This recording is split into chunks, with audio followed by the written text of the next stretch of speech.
Hey everybody, how's it going? Hope you're having a lovely day. So I've been talking a lot on this channel about Flock AI-powered surveillance cameras, live AI-powered surveillance cameras, and we've created a tool to try and get people excited about getting this stuff out of their town. And one of them is called ALPR.watch. It's a great little tool that allows you to see if this is being implemented where you are. And this is not a map that's supposed to show existing ALPRs. This is a map that shows you meetings that are showing up where they are talking about installing AI-powered surveillance cameras.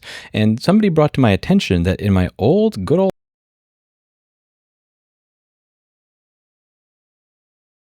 faces. Now, there's one interesting part of this article that I wanted to point out to all of you that I just, man, as a business owner in New York City, just made me feel really good about the way that the city decides to spend their time and their resources. It says, Wegman's in New York City has begun collecting biometric data from anyone who enters its supermarkets, according to new signage posted at the chain's Manhattan and Brooklyn locations. Anyone entering the store could have data on their face, eyes, and voices collected,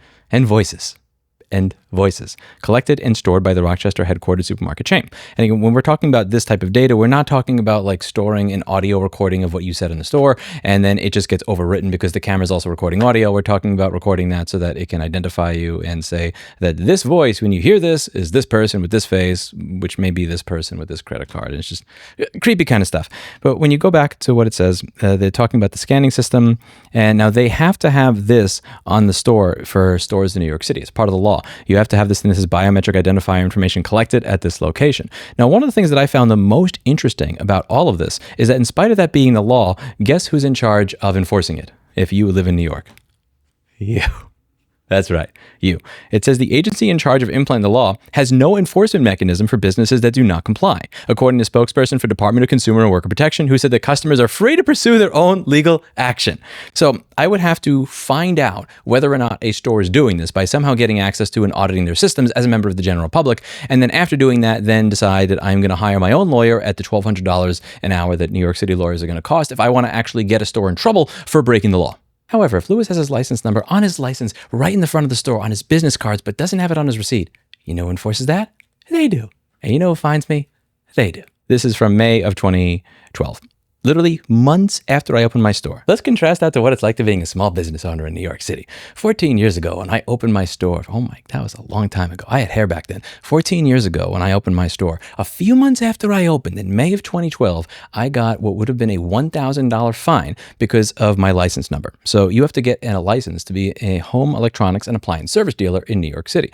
They don't actually check to see if you know what you're doing. They don't ask if your customers are happy. They don't come by to see if you know how to fix anything. It's just give us $350 and we're going to come by every now and then to try and find random shit to fine you for.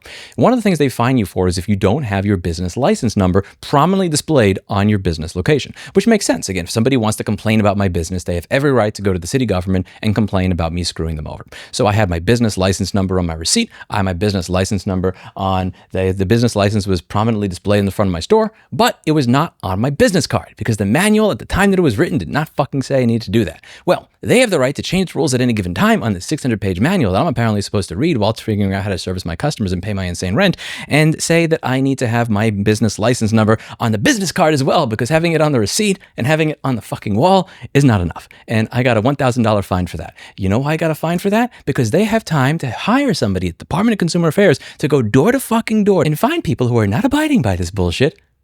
But when it comes to a billion-dollar company, figure it out yourself. This is in contrast to being cited $1,000 for not having our license number on a customer's receipt. This law is very, very new. However, the law and rules are current as of January 2009. Please note that businesses are responsible for knowing and complying with most current laws, including any city council amendments. The Department of Consumer Affairs is not responsible for errors or omissions in the handout provided in this packet, Department of Consumer Affairs. So when I give them the $350 to get a business license, they are giving me a set of rules that I need to read that are literally 3 fucking years out of date at the time that they've given them to me. And if I am not in compliance with any of the rules that they have not given me, I can get fined $1,000. When we opened our store, we did it right away. We obtained a license and waited for it to arrive before opening. Instead of risking violation, we paid $500 for our license and for us to be fingerprinted. We waited for the license. Actually, it was $500 plus because the fingerprinting cost money. We waited for our license to arrive before opening. For those not familiar with how small business operates in New York, this is the equivalent of a Manhattan pedestrian who only crosses the street in a green light, because everybody breaks this law, and rightfully so, because this is the From all sides, I am yelled at for being a square, paying rent in a space that makes no money. Oh, but I want to do the right thing, I say. We don't want to break the law just to make some extra money. We have our license displayed prominently right above the cashier's head. You can read our license number clearly regardless of where people are moving throughout the store. Some stores have their policies and licenses at chest level, which makes them difficult to read or where employees are working in front of them, or they have it posted near the ceiling obstructed by merchandise. When was the last time you walked into a store and could clearly see a license number? It is rare, but that's not how it is with us. Our license, our certificate of authority, and our Department of Consumer Affairs sign are prominently in view. So, well, you can even read the number from outside the store. There is a law that states that one must have their DCA license number on their customer receipts. A lovely young lady from the DCA came in and cited us for not having this number on the receipts that we give customers and for missing one poster. On our receipt, you will find your name, your itemized bill with charges for each service we have performed, sales tax as a line item which we collect from every customer, cash or credit, our business information from our address, contact number, and registered business name, and the transaction ID from the merchant services if you pay by credit card. Our receipt is fairly informative and professional. If we'd like to just give up, we can pay a $225 settlement. I wouldn't even be writing about this if the $500 you pay for the license came with a book that told you all the possible violations. I feel like $500 entitles business owners to a list of all possible violations their business may face, at the very least, the basics. If it were a 900-page book that I ignored, I just mumble under my breath and go out my day after cursing. Who reads a fucking 900-page book of rules? What makes this case offensive is that the license fee gets you nothing but the license on the sheet of paper and the poster. You are never given a rule book or a reference to where you may find a list of rules. And again, the list of rules they give you has not been updated since January of 2009. Where it gets better is the poster citation. The poster you are given with the license is not the required poster for this license type. You need 2 posters, and not having the second poster is a citable offense. When you contact the DCA to get the poster, they tell you to call 311. When you call 311, they tell you that you've never heard of this poster and refer you back to the DCA, who went through this for about 3 hours.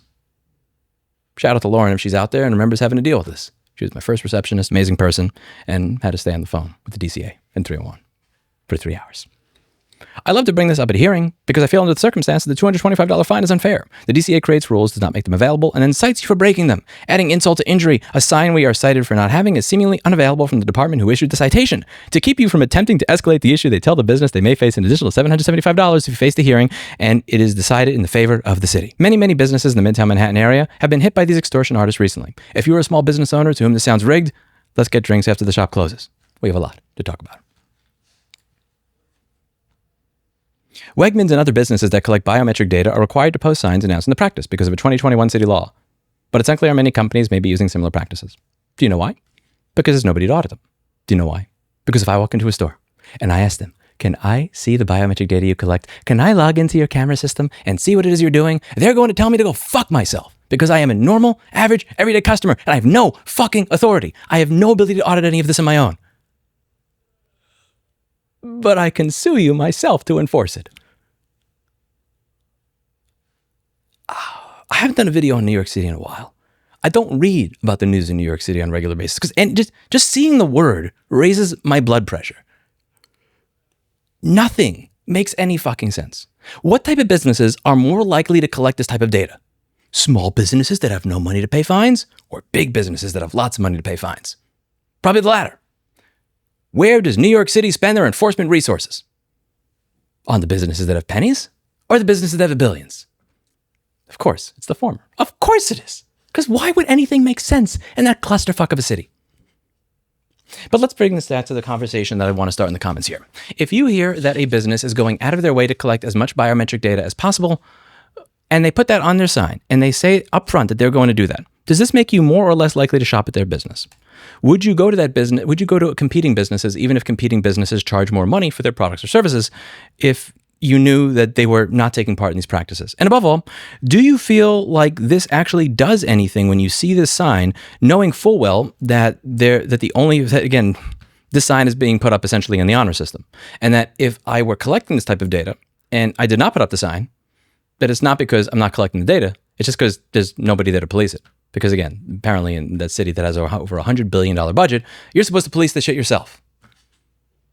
Aren't you happy with what your tax dollars go to? Let me know what you think in the comments down below. That's it for today. And as always, I hope you learned something. And if you're wondering why I'm so salty about that fucking city, you can check out this playlist over here. It should make it very obvious. Feels good to do a video after a while. It's been a week and a half working on this damn website, driving me nuts. I need to let out some steam. Feels good. See you in the next one. Bye now.